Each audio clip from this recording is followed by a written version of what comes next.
has nailed the 95 Theses and the Protestant Reformation has gotten started.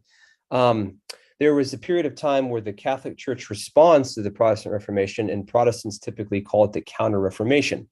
Some people call it the Catholic Reformation. It just depends on what your perspective there. But in any case, during that period, there was a man named Ignatius of Loyola, and he starts to, he has a similar kind of experience to Luther, where he feels convicted of sin in a similar kind of way. But rather than running to the idea of righteousness by faith like Luther will do, he finds truth in spiritual disciplines and rigor. And he actually starts and creates a new Catholic order called the Society of Jesus, more commonly known as Jesuits. And they have a very rigorous system of discipline. To get into the society, it takes many months, and you go through many processes, and you have to be approved in all kinds of ways. And this new order is literally rising up in the Counter-Reformation, and their primary objective, one of their primary objectives, is to restore Catholicism in Europe. And so they are literally hunting down Protestants, and they're openly, not secretively, but they are openly trying to combat them in debate or other kinds of ways to subvert Protestantism and to restore Catholicism in Europe. So they're extremely aggressive. And because of this, like immediately, there are conspiracy theories that rise up against the Jesuits, including infiltration narratives where the Jesuits are infiltrating here or infiltrating there. But you go back through and you look at these sources and you don't find any credible evidence that this is actually happening. What you do have is you have lots of sources that attest to Jesuits openly criticizing Protestantism. And guess what? You also have sources that are very, very much out there where Protestants are openly confronting and criticizing Catholicism. And so we're not, as Protestants, necessarily guiltless here. So it's kind of like a battle, really. And so the Jesuit order rises up. Now, they become very popular, and by the time there are several thousand Jesuits by the time Ignatius of Loyola will die, and then not too long thereafter, there gets to be about 30,000 of them, and that number holds at that rate for many decades. But the Jesuits, one thing that Protestants don't really often know is the Jesuits were so aggressive that one of the popes actually says, this is too much, and they actually officially disband the Society of Jesus, the Jesuit order, and it's disbanded for a long period of time until it's finally restored. I believe it's in the early 20th century. And so there's a period of time where the Jesuits are not even officially allowed to exist in the Catholic Church.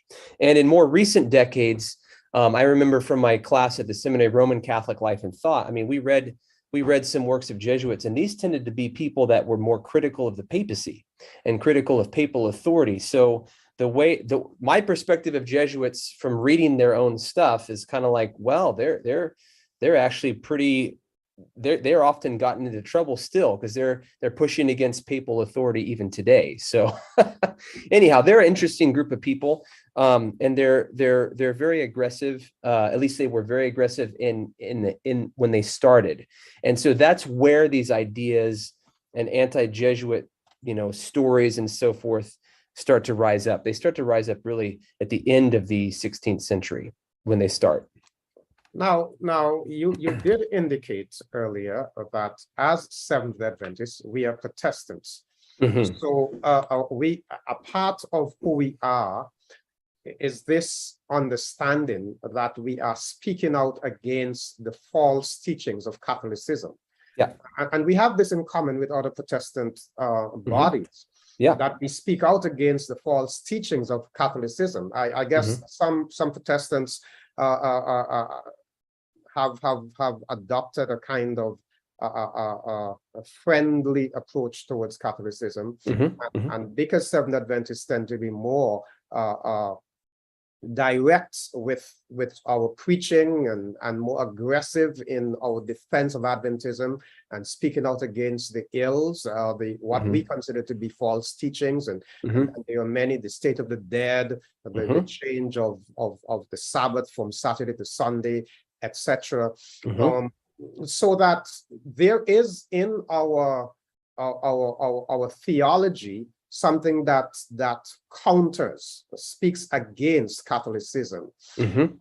At the same time, you also mentioned, and let me just slip back to this, very interesting that you're saying that there was a time when the leaders of the Catholic Church, the popes, actually disbanded the Jesuits, and Jesuits from time to time attack their leadership, the church leadership, and make statements such as that they're not faithful, they're not living up to the responsibilities of their requirements. It's interesting because in the Seventh Adventist Church, you have a lot of people who say that the leaders are not doing the right thing. There's even the charge of apostasy.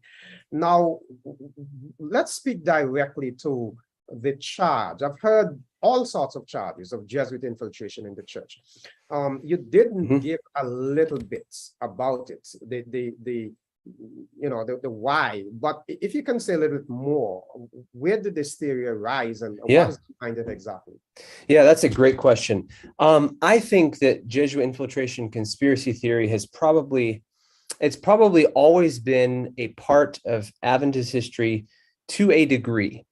And so I have seen one source all the way back to the Millerite period where there was someone who was worried that Joseph Marsh, one of the Millerite leaders, was a Jesuit leader who had infiltrated the movement.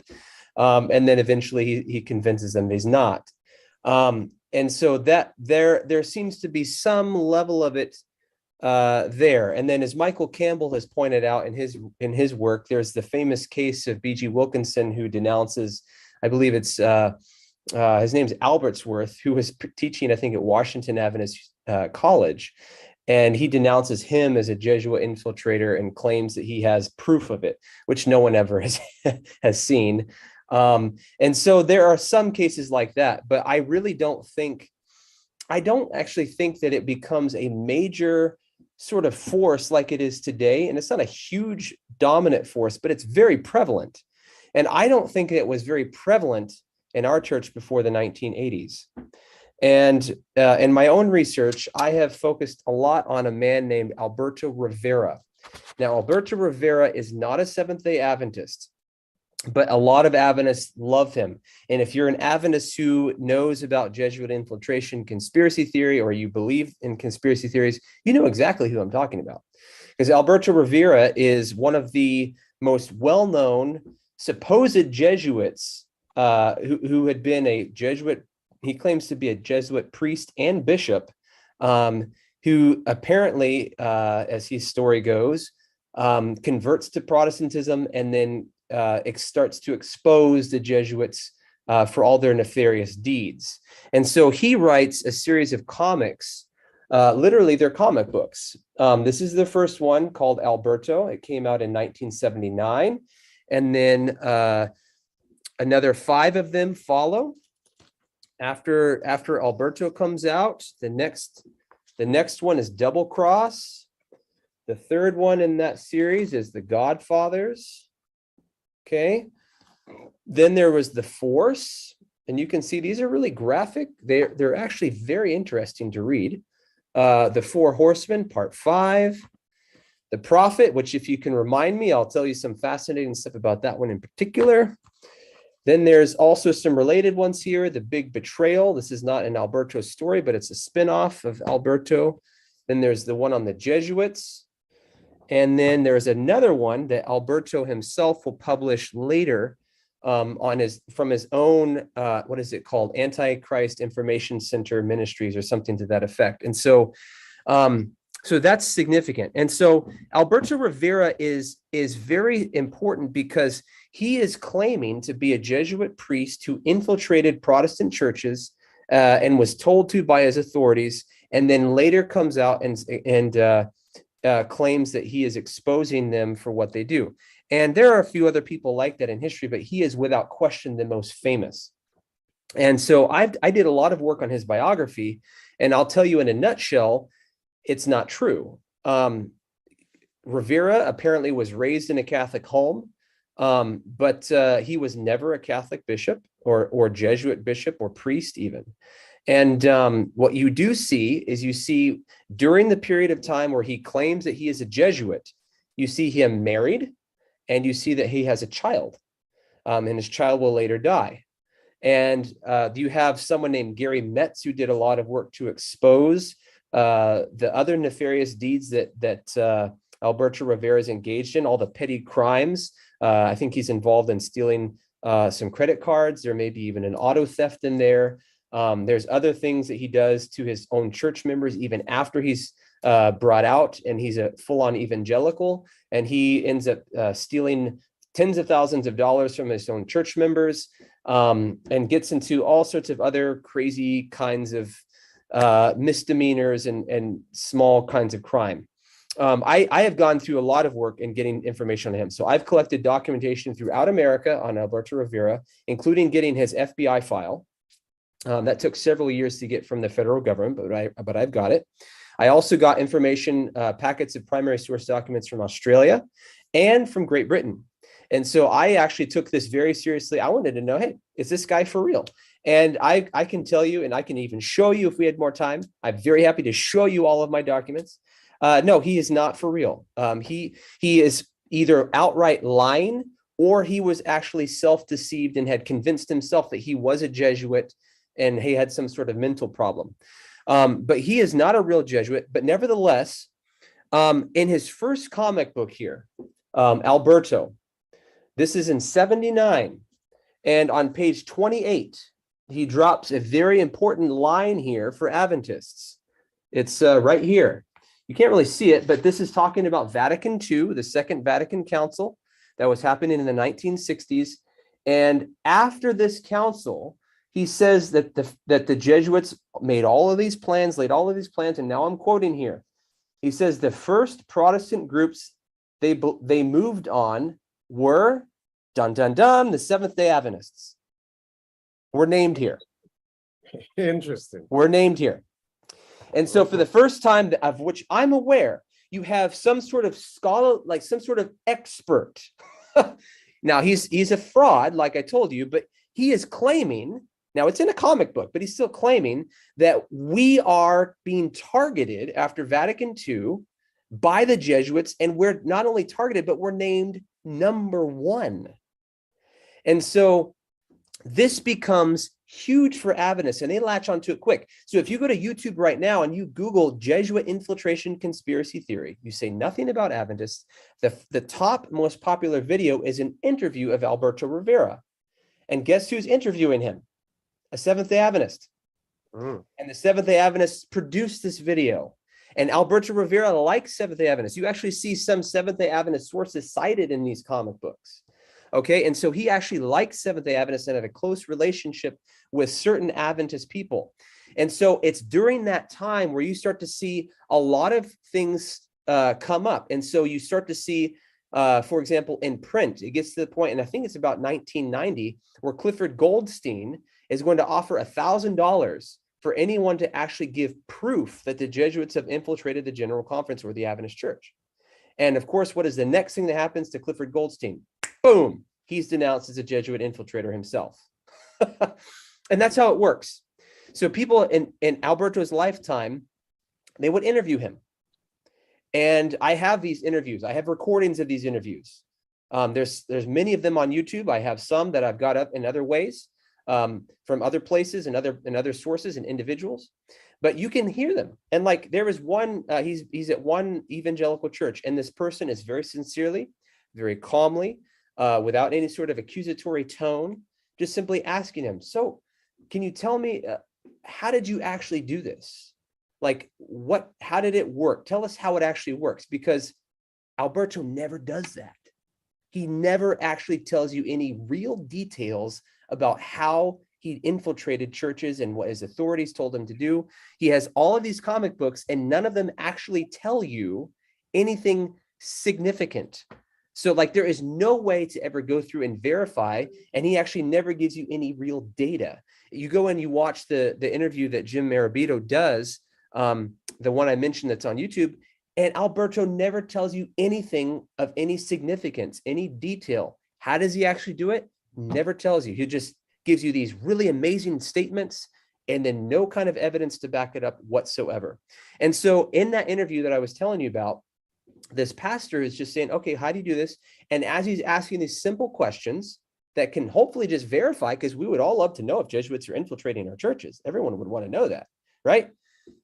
Alberto immediately gets upset and angry, and then he denounces the guy that's asking him the questions as a Jesuit infiltrator. It's like you can't win. You can never win with this kind of theory, because all it takes is like, well, if you question this, then obviously you're a Jesuit plant. So, I mean, that's very interesting. And you know, as you were speaking there, I thought, wow, I had Clifford Goldstein 2 weeks ago on this program. good. So that it's interesting. Maybe I will hear, well, something that I have heard before, that I myself am a Jesuit infiltrator. So that and you know, I think the matter of making these kinds of charges without any substantial evidence, just saying it but not showing, not giving people why it may be so, is very interesting. But I'm very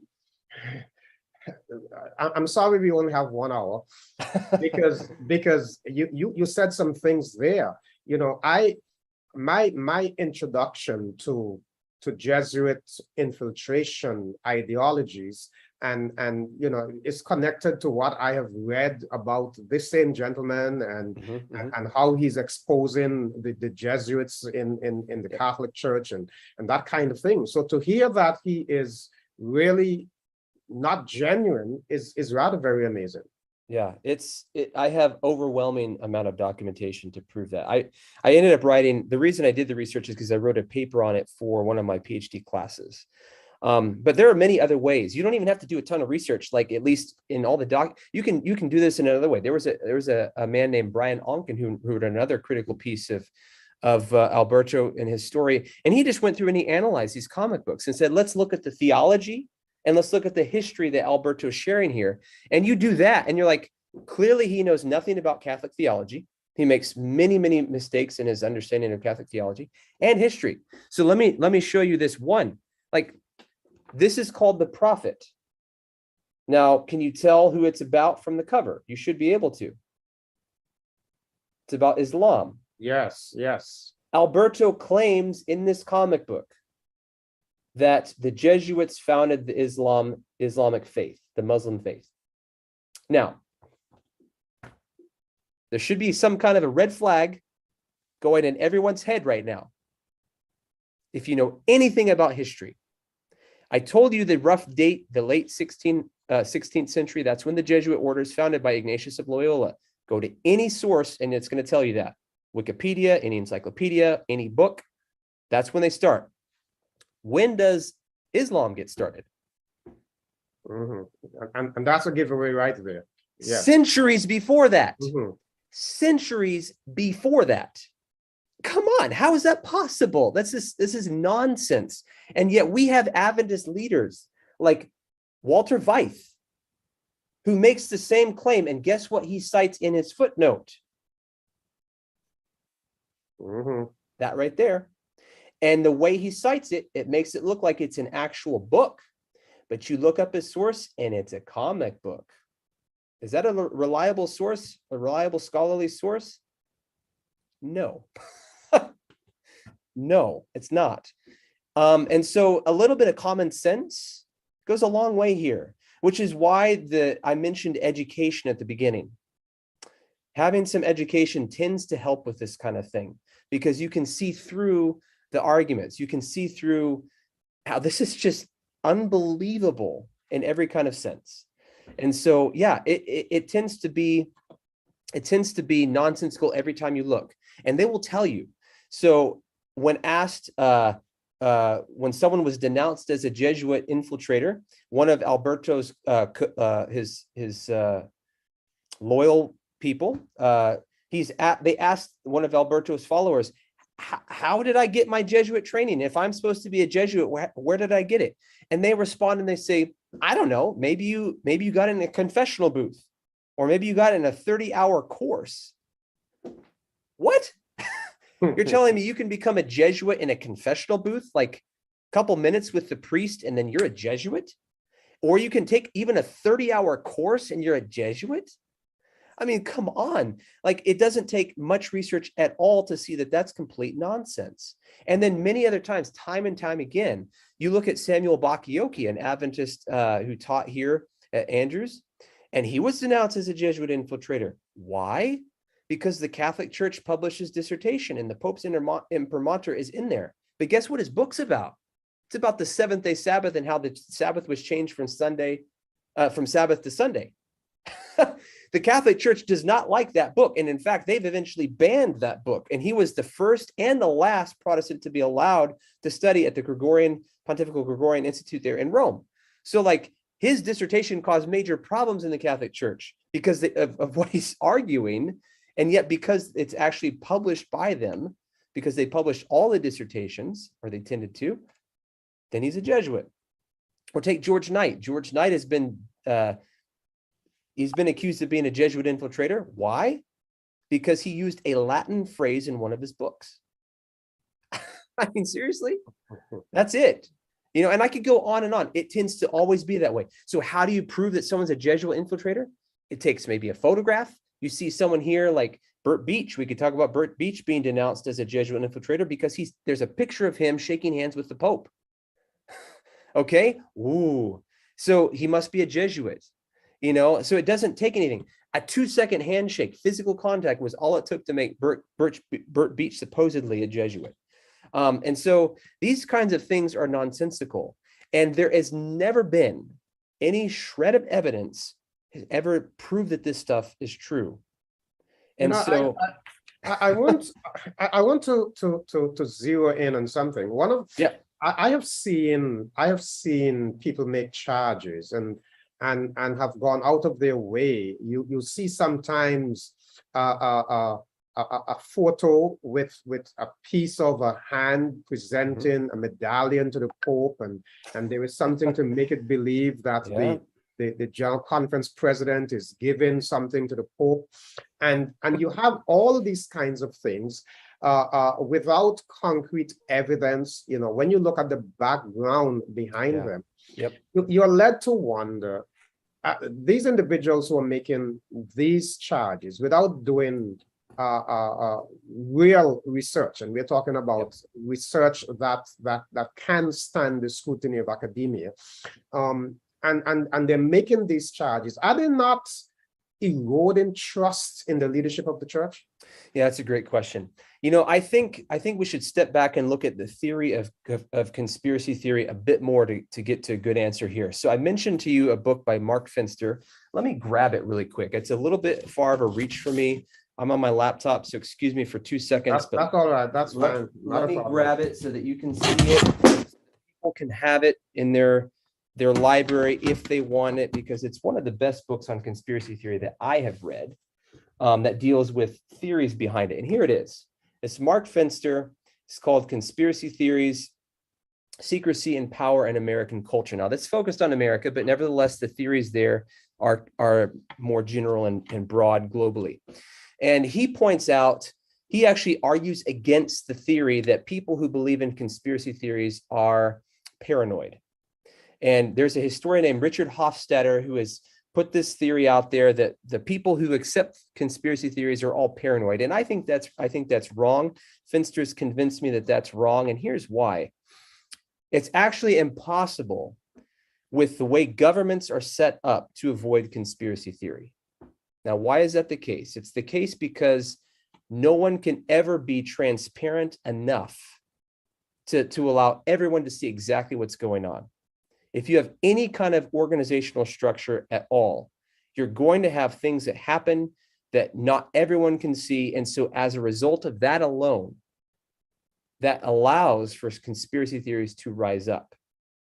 And so he actually argues that they're a normal part of government. That doesn't mean that they're good. That doesn't mean that they don't cause problems, because they do. But it also, we have to recognize that some conspiracy theories have turned out to be true on rare occasions. Okay.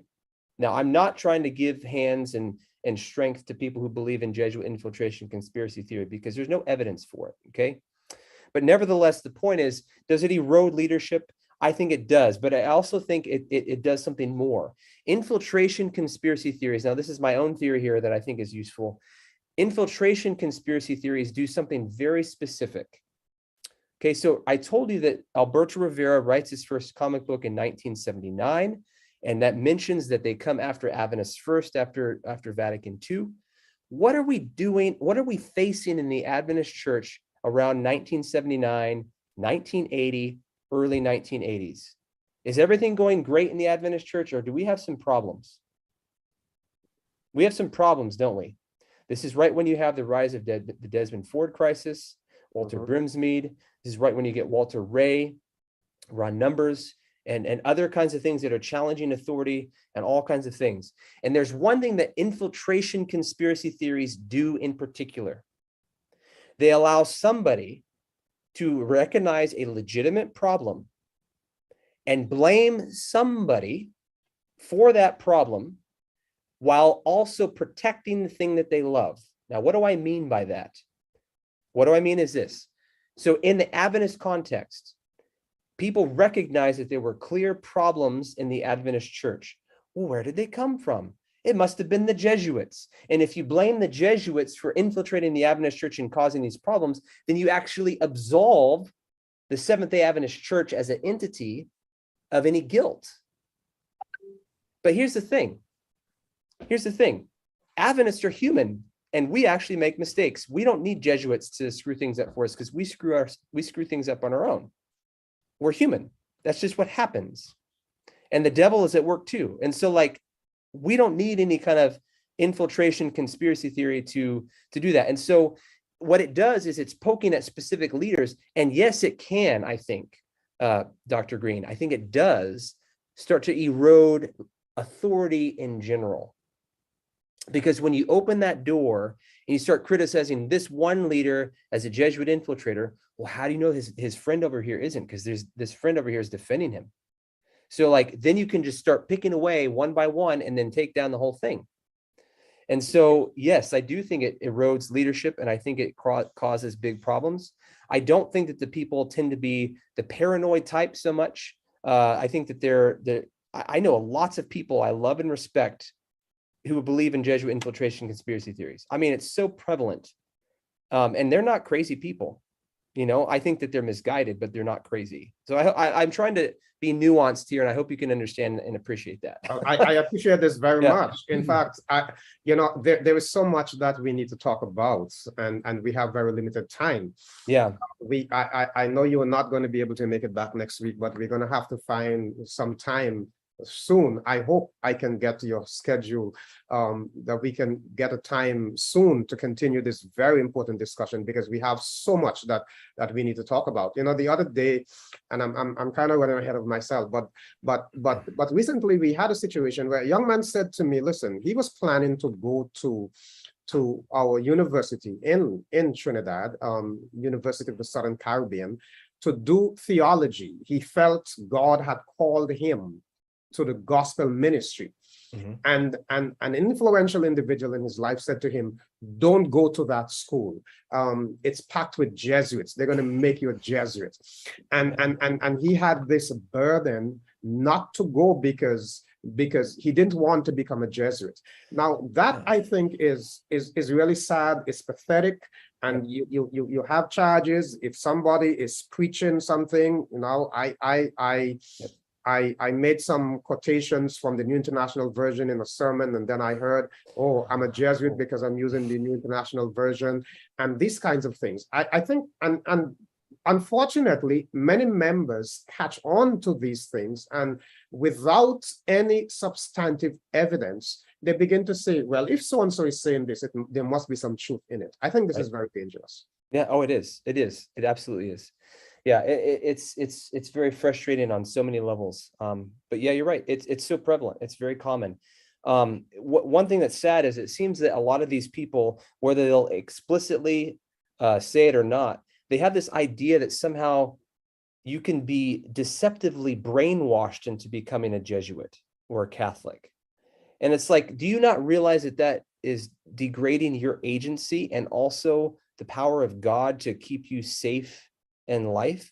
God gave us brains to think and to use for his honor and glory. So do we not have the ability I mean, if it's that simple, then you have to live in a cave to be safe. I mean, how on earth could you ever be safe from anything? Because everyone else out there thinks differently than you do to some degree. So you could never have any kind of conversation, because you might find out at some point the person that's been your friend has some sort of heresy or thing that you disagree with. So like, it's interesting that you Yeah. made that point, because I have said, if we make the Jesuits to be so powerful, we are almost making them more powerful than God. yes. And we have to have the belief that God is able to keep us. So Yes. we don't have to be fearful. We know the message we preach. It's Bible-based. It's solid. We are committed to Jesus Christ. But I want to just ask a couple of questions that one or two of our viewers have presented. We are almost out of time already, but somebody is asking here, how could a Jesuit be identified when he or she approaches? Jesuits will probably identify themselves. Jesuits also, they write the name or the letters SJ after their letters and books and writings and so forth, and that stands for Society of Jesus. Jesuits tend to be very open that they're Jesuits. It's not a secret order, not like the Masonic order or something like that, which is a secret society. They're open. They're not hiding the fact that they're Jesuits. And so I don't think you should be overly concerned about it. I think that you should just simply try to be kind and loving to the people that you encounter and treat them as God's creature, because God has made all of us in his own image, including the Jesuits. And so don't worry about it so much. Be rooted in your faith in the Bible, in Christ, and be willing to talk with people. If you can't talk with anyone else, if you're so concerned about being somehow ruined and your own spirituality ruined, then you can never witness for God like he asks you to do.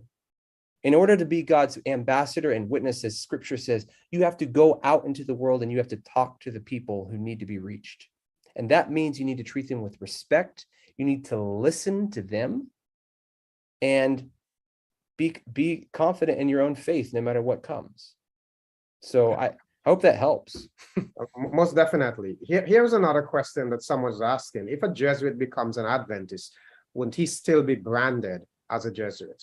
Oh, could be. Yeah. I mean, absolutely. If a Jesuit did convert to becoming an Adventist, then I'm sure you would have Adventists out there who are pretty sure he never really converted to Adventism and that he's just an infiltrator. I have a feeling it would be very hard for that individual to ever be really fully accepted into the Adventist church, which is very sad. Definitely. I mean, you can imagine somebody saying, oh, this person is not genuine. They're coming in to infiltrate the church. Oh, yeah. It's hard enough for someone who's a Catholic, it's hard enough for someone who had been a Catholic to convert. And then if they become a leader and people find out that they were Catholic beforehand, then that's hard enough for them. I mean, they're going to get attacked, by being a Jesuit infiltrator at some point down the line. It just happens. It's really tragic. It's actually really sad, but it does happen. Now, I want to talk to the matter of our approach to other Christians a bit, because yes, we are discussing Jesuit infiltration theory, but I think what this does to a great extent is that it forces people to begin to become so suspicious that we don't want to associate. Yep. And I for example, I sit on an ecclesiastical commission where there is this is a body that the government asked to do certain things, but there was a Catholic, well, let's say a member of the Christian Council of Churches, a member of the Evangelical Association, a member of the Baptist and independent ministries, etc. And so if we're having a national independence program or a day of prayer, they would ask us to plan it. And I've had people saying, oh, well, this is a clear indication that the church has lost its way because Adventists are meeting with other Christians, they're praying with other Christians. Right. What is so wrong with Seventh Adventists praying with other Christians? How are we going to win them if we are not their friends? So my question really is, how do we relate to other Christians? Is anything wrong with Seventh Adventists having friends with other Christians, with even attending their church services, etc., and trying to be a sister to them? Boy, absolutely not. And I think one of the things I can do here is speak as an Adventist historian, because if you look at Adventist history, you find that when we started as a movement during the Millerite period, this was all the different churches in America meeting together and worshiping. Now, of course, we come out of Babylon, we come out and we start our own thing. But even after that, you see our early pioneers regularly engaging and dialoguing with other Christians. If you read the sources, like you could read John Byington, the First General Conference president's diary, and you'll see that sometimes he actually went to church on Sunday in a Methodist church just because he wanted to. Okay? And he had been a Methodist before. He loved John Wesley. He loved a lot of the aspects of the theology, and he does that. Oh no, was he a Jesuit maybe? Ooh, our First General Conference president. That starts early. So, I mean, you can see over and over again that we have pioneer after pioneer that are actively engaging and dialoguing with other people.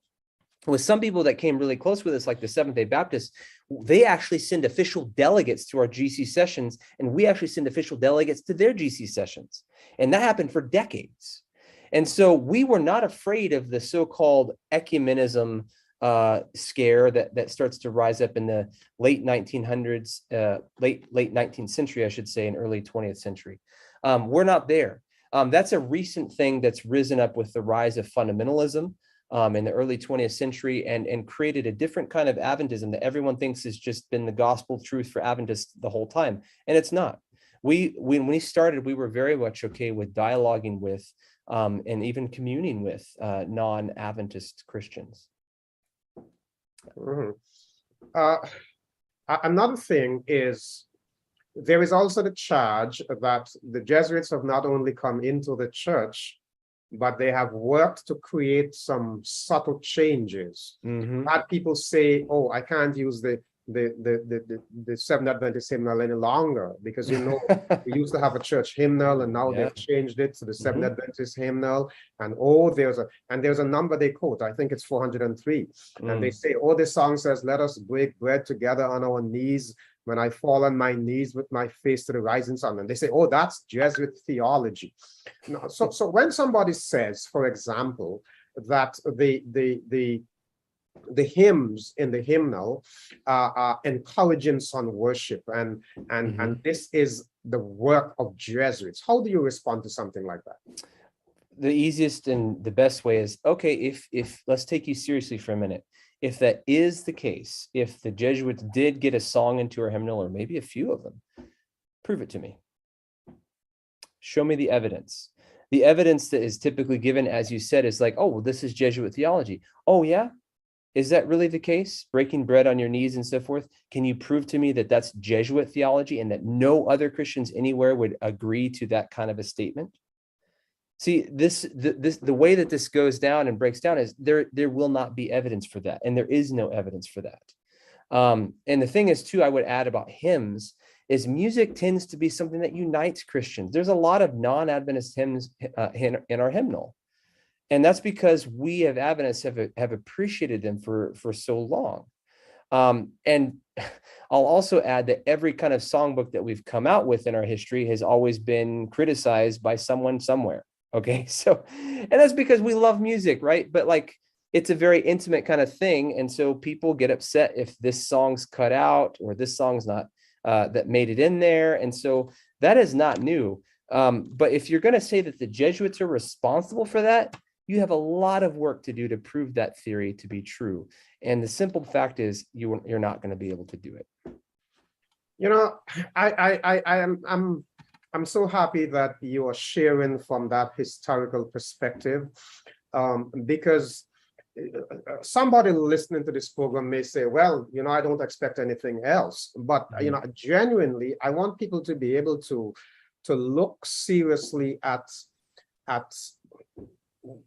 what is their rationale for making certain statements. Somebody told you something, somebody handed you a tract, somebody handed you something that says, oh, this is the case. But the other thing that a lot of these people use is, there is some document that they pick up on YouTube or on Facebook or WhatsApp, and it all of a sudden becomes gospel.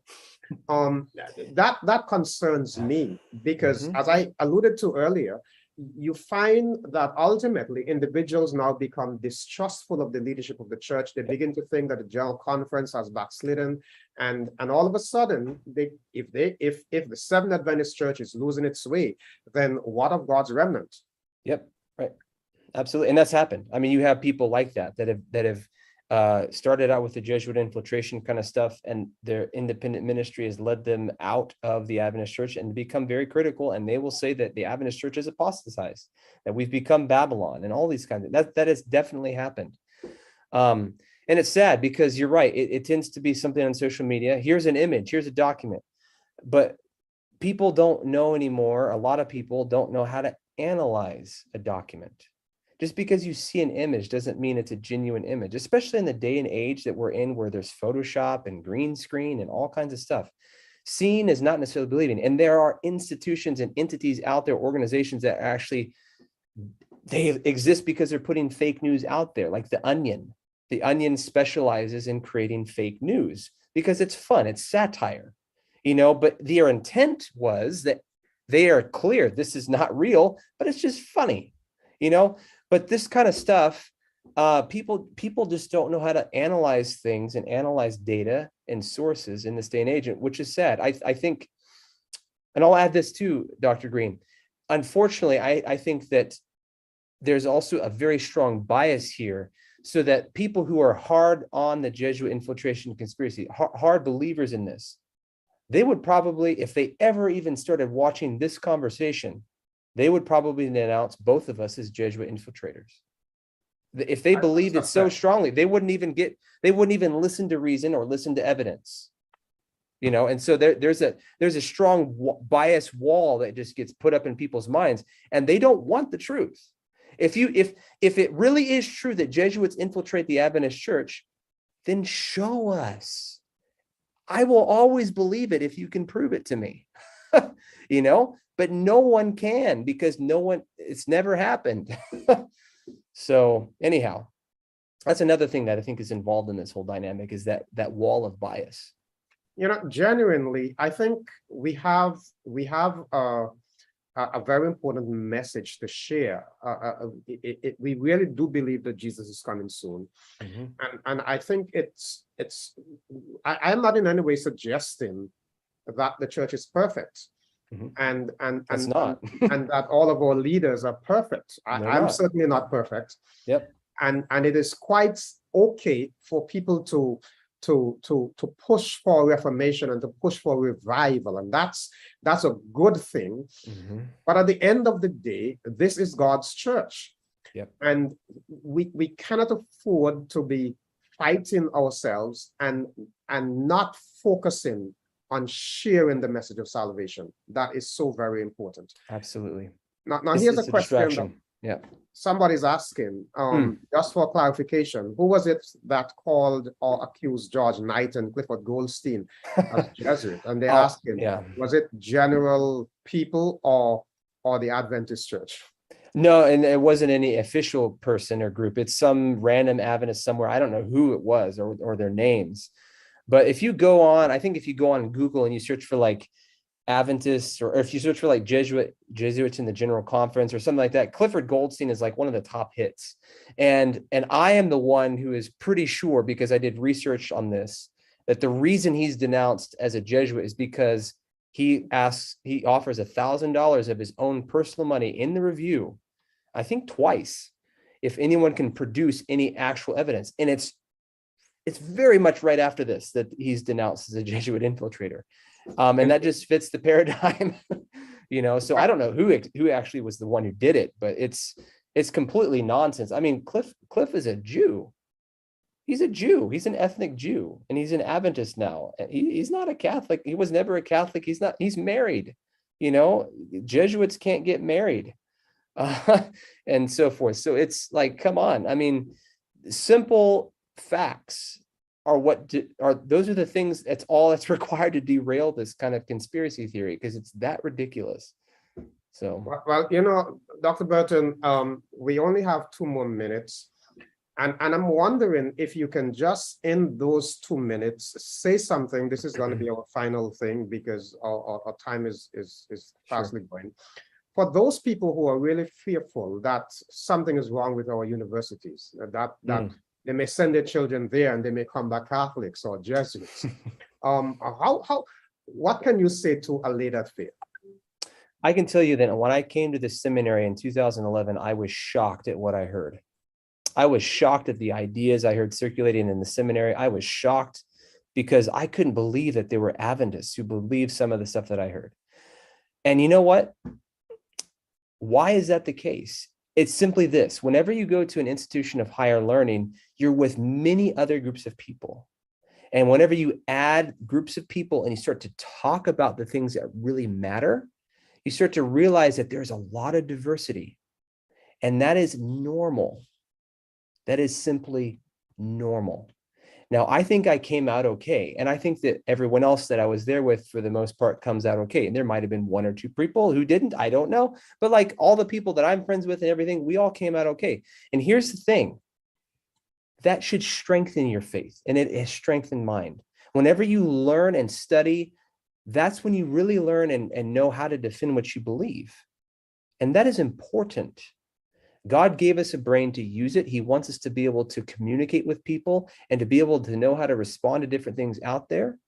And so just because I mentioned there was lots of ideas out there, believe me, there wasn't anything like super heretical. Like no one was there like saying, oh yeah, God didn't create the world and it evolved or something. None of that. And it wasn't from the professors, it was from the students that I was shocked. It wasn't the professors.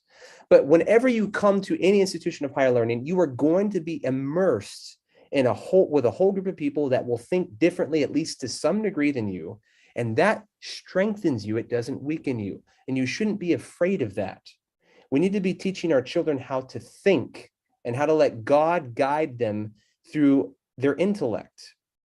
Okay, now that doesn't mean intellect is everything. It is certainly not everything about our faith, but it's an important part of it. And so when you're at an institution of higher learning, that's one of the things that you're engaging in is building up your intellect. And that should always be and should ultimately strengthen you for God's service. And so my hope is that you would go and send your children and that you would yourself go to Adventist schools. I have gone through my entire life.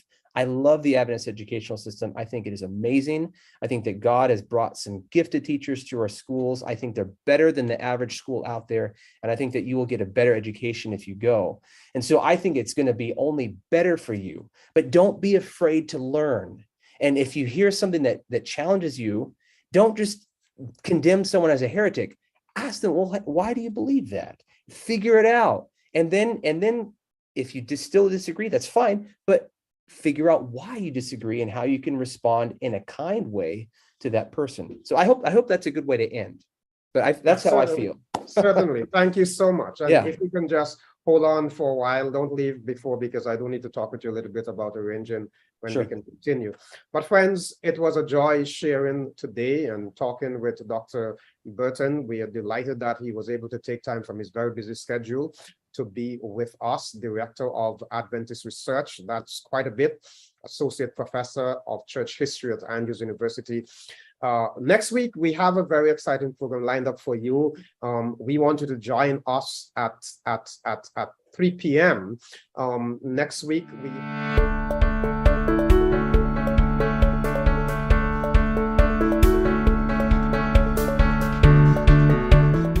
Hi, I'm Dr. Siobhan Bell Jarvis, consultant pediatrician and president of the Health Professionals Association of Seventh-day Adventists in Antigua and Barbuda.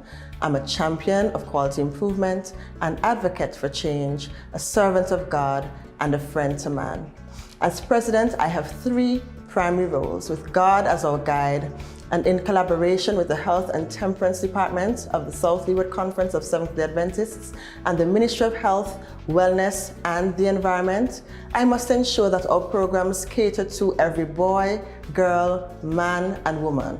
Holistic health, ensuring that we cater to the needs physically, spiritually, mentally, and socially. Secondly, I have to ensure that we cater to our healthcare professionals. Oftentimes, we sacrifice for others, but who takes care of us? We will therefore ensure that each healthcare professional increases in wisdom, in stature, and in favor with God and man. And lastly, every person that we come in contact with must have an opportunity to be saved. The Health Professionals Association of Antigua and Barbuda is here to serve you, and we're coming to your church very soon.